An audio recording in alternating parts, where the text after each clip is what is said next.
Hello everyone. This is our recap from the Knecht Cup. Coach Stratton and I are on the way home in the trailer here. We've got our puppy Indy down here keeping us company. Lots and lots of stuff happened this weekend, so we're going to try and give you the quickest rundown we can. We probably the side drama of the week before we get into the weekend was that on Friday, as we were packing up the trailer for Knecht Cup, we discovered that there was some significant damage to our second varsity 8 shell. And so the second varsity was unable to row their boat that they had been training in this week. The damage was along the inside of the boat where the deck meets the gunnel. And we believe, after being in contact with Vespoli, our boat dealer, that was caused from hitting the rigger, which we definitely struck on a log over the past 2 weeks during one of our training sessions. So that boat's going to be out of commission for about a week until we can get around to fixing it. And the second varsity had to use a backup boat. They used one of our older Vespoli D hulls. So they had a little bit of, they had not rowed that boat before, or at least not as a formal racing crew, racing lineup. And they rowed that boat for the first time today, actually. We left on Friday. I went down to New Jersey with Gavin Crouch, our team captain. Gavin was scheduled to row and race in the men's single event, which was a pretty cool opportunity. Gavin's had some really good fitness this year, and it was cool to be able to get him an opportunity to go race an event where he could really shine, because his fitness level is kind of outstripped the crew this year. And unfortunately, when Saturday rolled around, racing was canceled. In typical fashion, I think most of the coaches were sitting around at the race course looking at the conditions and shaking their heads and saying, what the hell, we should be racing right now. But within 2 or 3 hours of the race organizers making that call, it was pretty obvious that it was really, really bad on the race course.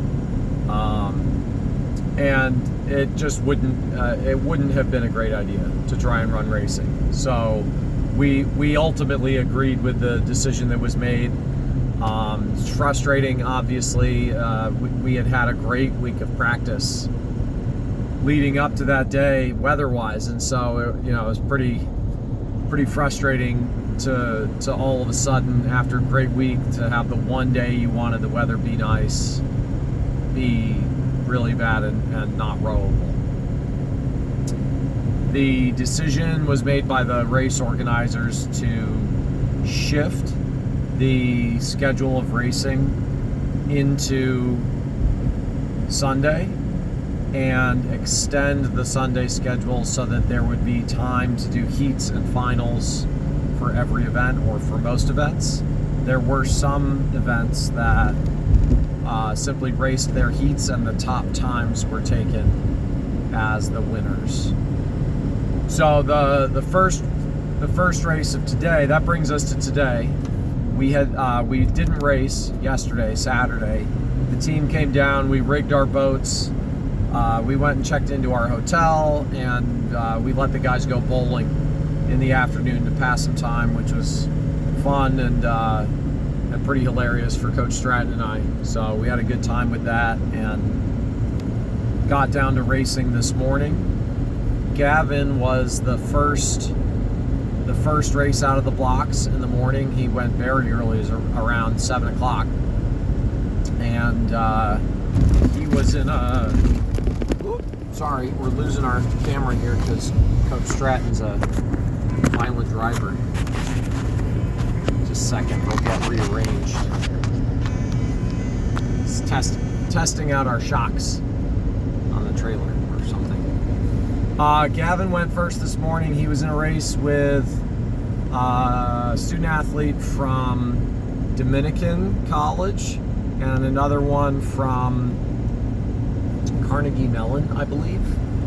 And then there was a student from Stetson. And we, after a little bit of recon, we had figured that the student from Stetson was probably the top guy in his heat to compete with. And his event, they were going to just take the top time to be the winner. So the other heat, there was another student athlete from Dominican who was pretty good on paper and had done some other races over the course of this year. But Gavin was feeling pretty confident, I think, in his ability to deliver a really good race. He had perfect water. There was no wind. It was dead calm. Sun was out, not a cloud in the sky. Gavin bobbled a little bit at the start. He hit a couple of off strokes and rode straight into the left-hand buoy line right out of the gate, and he kind of shook it off and said, all right, I got that out of the way, and he took off, and he ended up having a really good race. He was kind of hanging with the student from Stetson for about 500 to 700 meters, and then he eventually lengthened out and moved away and won by a pretty substantial margin by the end. So he won his heat, and he was 6 seconds faster than the other athlete from Dominican in heat 1. And so that won him the event. So we were pretty pumped about that. It was a great way to start the day. The next event for us was our second varsities. Our 2V and our 3V were both racing in the second varsity category this weekend because there is not a third varsity category at Knecht. And the 3V and the 2V ended up in the same heat together. It was LaSalle, Michigan, Marist A and B, and Fairfield and Army. And the way the race basically panned out was that LaSalle took off, Marist A, our 2V, got into a really good battle with Michigan, and the Marist B boat, the 3V, got into a really good battle with Fairfield and Army behind them.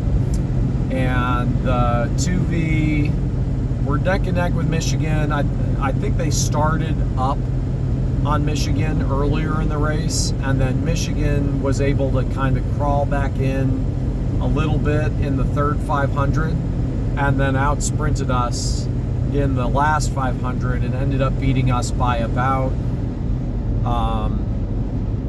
it was about 2 or 3 seats. It was a second. 6:10 and 6:11 were their times. So great battle, though. We did exactly what we wanted to do. It was the top 3 boats to make the final, so we put ourselves in the top 3, and it was a good race. Behind them, the 3V, our 3V started down, our B boat. They were last probably off the start, definitely behind, and then they really just laid into a really good, really long rhythm. They stayed calm, and over the course of the next 1,000 meters, they gradually moved through both Fairfield and Army and took a little bit of a lead on Army. And at one point, it looked like they were going to break free of Army, but Army really started to press back towards the end of the workout. and they really fought back in the last 500 meters and came all the way back through Marist. But Marist fought back really hard, sprinted, and they were able to pull out the win. It was less than a second between those two. So it was a great little battle for the 3V. We were really pumped about their result. Felt like they outperformed what they had shown during the week, and made the most of being in a pretty tough category where they were surrounded by everybody else's second varsities. So that was awesome.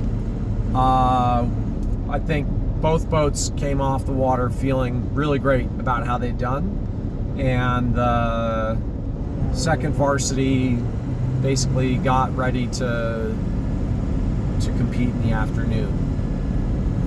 In the afternoon, the second varsity was racing. We got assigned lane 1, and we were racing against LaSalle, Temple, Mercyhurst. I'm trying to remember who else was in there. Was it Trinity? Trinity was in there. And Ridley Lowell was in there.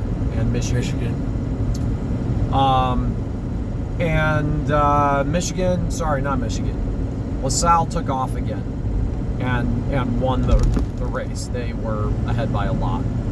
Our goal was, after we'd been very close with Michigan in the morning, we wanted to see if we could convert on that and push up on them.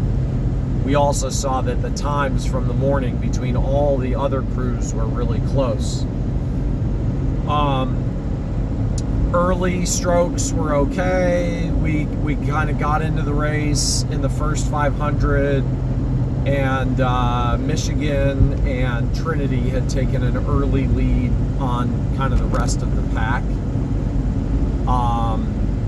Mercyhurst had fallen back a bunch, and what was the fourth crew that I keep forgetting? Michigan, Trinity, Mercyhurst, and Embry-Riddle. Embry-Riddle. So Embry-Riddle, Michigan, Trinity, all in a great battle with each other. Mercyhurst out the back, Marist kind of in between the two groups. And then as the race progressed, I think the conditions really started to get to our boat. It was kind of finicky crosswind, where there were really big blasts of wind that were moving across the race course, and we were in the furthest outside lane based on our seating, which meant that we got a bigger brunt of those than the favored boats on the inside lanes, and so they struggled a little bit in those conditions. The overall kind of consensus in the boat was they felt that the second piece didn't go off as well as they wanted. They were a little bit jumbled and never really found the same rhythm that they had in the first piece. The final result, Michigan and Embry-Riddle got into a great little battle, just like we had with Michigan in the morning, and Embry-Riddle eventually got the better of Michigan and came in second. I guess was it Trinity got second. Trinity got second? Trinity, Embry-Riddle got third. Trinity got second. Sorry, I'm recalling the race as I saw it from my bike instead of looking at the results on my phone. So Trinity came in second. Michigan and Embry-Riddle in a battle for third, which Embry-Riddle eventually won. And then Marist was fell off out the back, and eventually Mercyhurst came back and passed us. So I think that boat came off the water feeling pretty frustrated.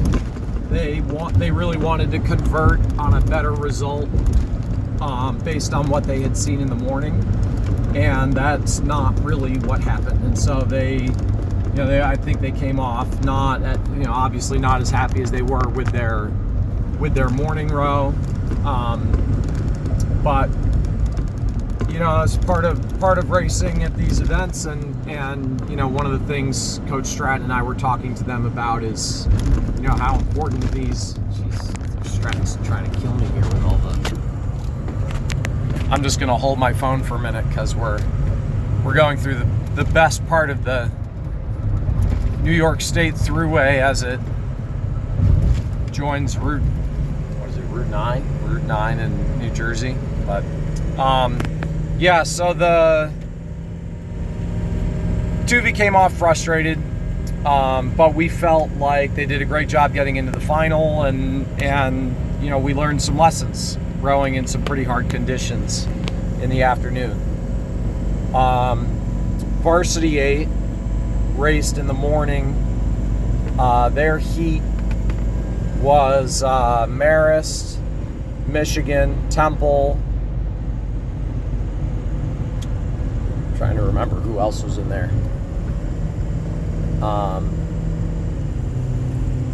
Lehigh and Rhode Island. And the way that race panned out, Temple kind of took off. Michigan really pushed and hung with Temple. And Marist, just again, similar to last week, struggled to find a rhythm. We were a little bit jumbled. We eventually got a little bit frantic. We were well up on Lehigh and kind of hanging with Michigan in the early meters, in the first 1,000 meters of the race. And then as we came through into the final half of the race, the crew from Lehigh came up to challenge, and we really didn't have an answer. And so that was kind of the story of the piece. We ended up finishing 5th. We were out of Rhode Island by a little bit. And kind of similar emotion as the 2V after their final. A lot of frustration. The second week in a row that the boats kind of failed to find some rhythm. We do feel like we found a little bit of speed. The boat went about 6 seconds faster this week in comparison with our second varsity, but still not the level that we're seeing at practice. And I think that's probably the biggest frustration is just the boats feeling like they're showing pretty strong rowing in practice, and we aren't bringing it to race day. So that was the story of the weekend. It was a tough day today, a wide variety of different conditions and different situations. It actually was a pretty great learning experience for a lot of the young guys in the crew. A lot of those guys hadn't been to a real 6 lanes across race like this where it was really close. And so especially for the 2V boats, that was a fantastic opportunity that they were able to get into some great battles and have 2 really close races against other crews. And so, like, I always think you learn a lot from the really close races. Whether you win or lose them, like, you don't learn a lot from getting crushed by a ton, and you don't learn a lot by winning by a ton. And the close races, kind of really teach you how to hone in on your best strategies and best practices during a race. So definitely some value there. We have 1 race left in the regular season. Next weekend will be Holy Cross, BU, and Temple up in Worcester. And I know that all three boats will be looking to have an improved result from today, improved times. Coach Stratton and I are definitely, with the Varsity 8, considering some switches and changes of various athletes. We did move around the lineup this week quite a bit. We moved we moved athletes around within the boat, and we changed the rigging. We added a bucket seat at 4 and 5 seat, which helped to shift some bodies around to where we felt they would belong better. And so we're not sure what we're going to do as we approach the coming week. We have only 4 days of training before we head up to Worcester. So in all likelihood, we'll kind of keep things as they are for now, and see if we can just get the boats a little bit more comfortable and prepare them for that next race. And then we'll have a bigger 3-week gap after that, where we might examine some possible changes in our lineups. And I think that is, depends on how we do next weekend with Holy Cross and those guys. So overall, it was a tough weekend, long weekend for everybody. I know Josh and I are pretty exhausted, and we'll look forward to getting a day of rest tomorrow, and then getting back at it on Tuesday. So thanks for joining us, and we'll see you guys later. Got my 2 co-pilots here, and we'll see you guys next week on Lake Quinsigamond.